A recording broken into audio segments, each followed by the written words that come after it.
Les enfants de notre fiat nous permettront d'accomplir en eux notre volonté, et ils seront par conséquent notre gloire, notre triomphe et notre victoire.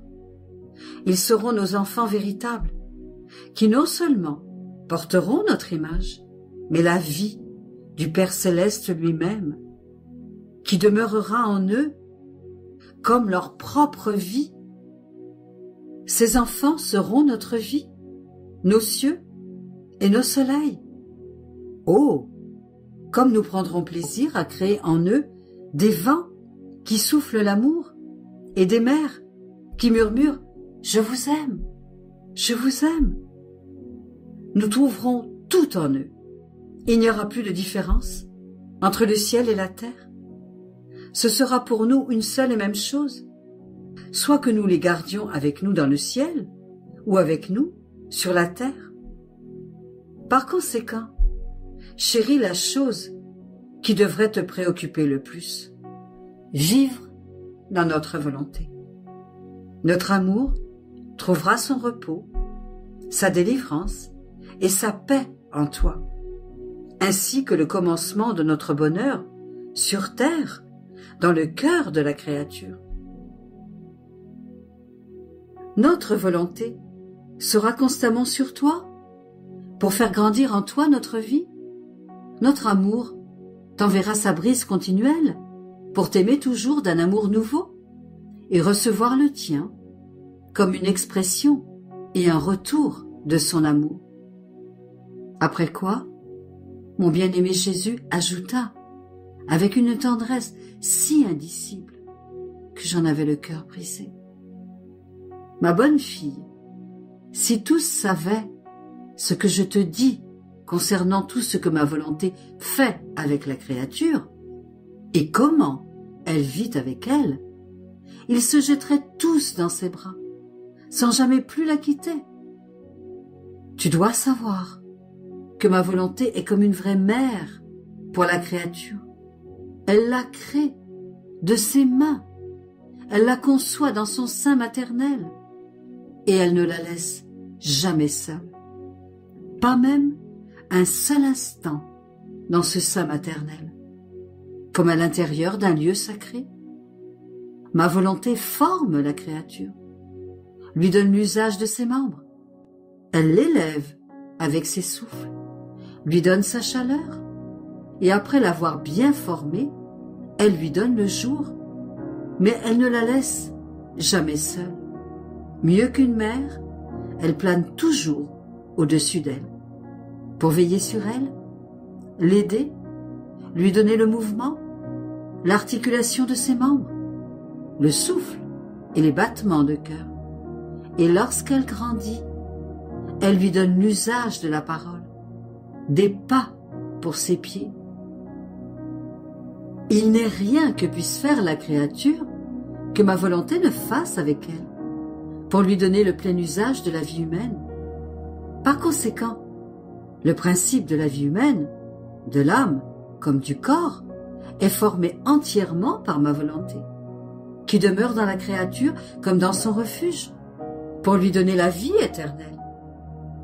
Ma fille, jusqu'à ce que la culpabilité commence dans la créature, tout en elle est ma volonté, et lorsque commence la culpabilité, commencent aussi les pleurs et les souffrances de cette céleste mère.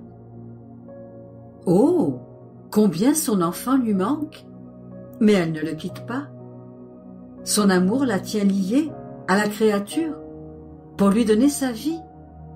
Et bien qu'elle sente sa vie divine étouffée, et peut-être même inconnue de la créature et non aimée, l'amour de ma volonté est si grand qu'il continue sa vie sans tenir compte des offenses, pour faire une surprise d'amour et sauver son enfant.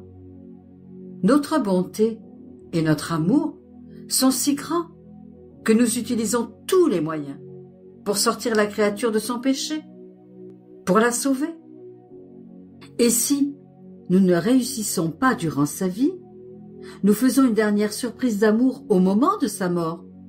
Tu dois savoir qu'à ce moment, nous donnons le dernier signe d'amour à la créature en lui accordant, avec nos grâces, amour et bonté, en témoignant des tendresses d'amour propres à adoucir et à gagner les cœurs les plus durs.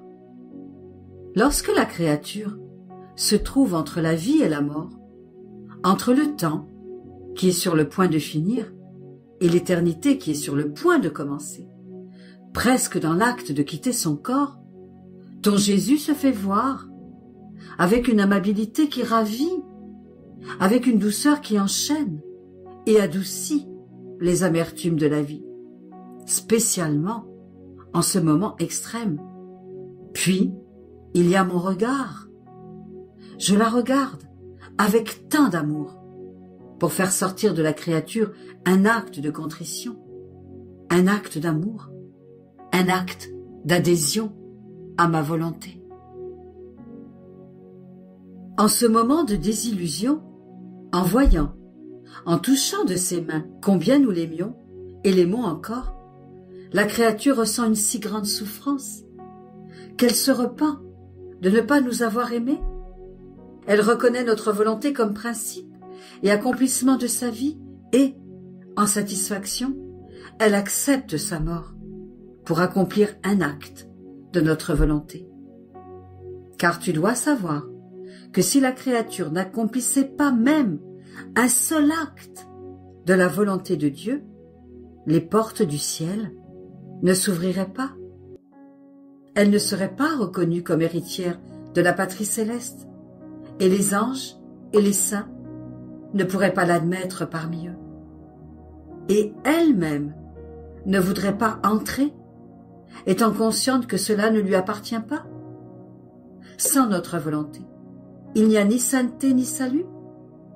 Combien de créatures sont sauvées en vertu de ce signe de notre amour, à l'exception des plus pervertis et des plus obstinés. Même si suivre le long chemin du purgatoire serait plus convenable pour elles. Le moment de la mort est notre prise quotidienne, la découverte de l'homme perdu. Puis, il ajouta, « Ma fille, le moment de la mort est le temps de la désillusion. À ce moment, toutes les choses se présentent les unes après les autres pour dire « Adieu, la terre est finie pour toi.